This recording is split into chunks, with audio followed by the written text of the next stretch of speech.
आज हम देखेंगे एनर्जी डिस्प्लेसमेंट ग्राफ, ऊर्जा विस्थापन आरेख। जब कोई सिंपल पेंडुलम है, सपोज जब ये अपने मीन पोजीशन से जब इस पर कोई फोर्स लगता है तो ये ऑसिलेशंस करता है।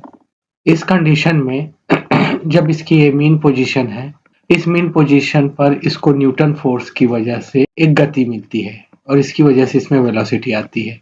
इस मीन पोजीशन पर इसकी kinetic energy half m v square ये मैक्सिमम होगी और जैसे जैसे ये डिस्प्लेसमेंट दूरी आती है, इसकी काइनेटिक एनर्जी जो है वो कम होने लगती है और पोटेंशियल एनर्जी ये इंक्रीज होने लगती है। इसकी पोटेंशियल एनर्जी जो है वह है हाफ के एक्स स्क्वायर, जो हमने पहले भी निकाल चुके हैं, और जो काइनेटिक एनर्जी है वो है हाफ के ए स्क्वायर माइनस हाफ के एक्स स्क्वायर।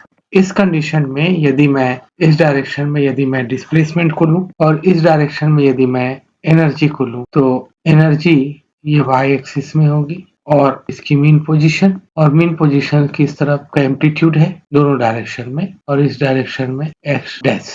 आप देखेंगे कि ये जो मीन पोजीशन है, इस मीन पोजीशन में काइनेटिक एनर्जी अभी मैक्सिमम है और जैसे जैसे हम डिस्टेंस पर जाते हैं काइनेटिक एनर्जी रिड्यूस होती है और पोटेंशियल एनर्जी इंक्रीज होती है। इस कंडीशन में जहां पर मैक्सिमम डिस्प्लेसमेंट है, पोटेंशियल एनर्जी आपकी मैक्सिमम हो जाती है और फिर काइनेटिक एनर्जी यहाँ पर मिनिमम हो जाती है। तो इन दोनों के बीच में जो टोटल एनर्जी है, ये टोटल एनर्जी ये काइनेटिक एनर्जी और पोटेंशियल एनर्जी का सम होगी। ये हाफ के ए स्क्वायर माइनस हाफ के एक्स स्क्वायर प्लस हाफ के एक्स स्क्वायर, ये दोनों आपस में कटेंगे, टोटल एनर्जी आपकी निकल जाएगी हाफ के ए स्क्वायर, जो कि एक कांस्टेंट है। इस तरह से ये जो स्ट्रेट लाइन है ये टोटल एनर्जी को बतलाता है हाफ के ए स्क्वायर, और इस कंडीशन में काइनेटिक एनर्जी मैक्सिमम है। तो ये काइनेटिक एनर्जी का एक कर्व हो गया। आप देखेंगे कि ये मेन पोजीशन जो है, इस मेन पोजीशन पर ये मैक्सिमम है और उसके बाद पोटेंशियल एनर्जी जो है ये जस्ट इस कंडीशन में सबसे मिनिमम।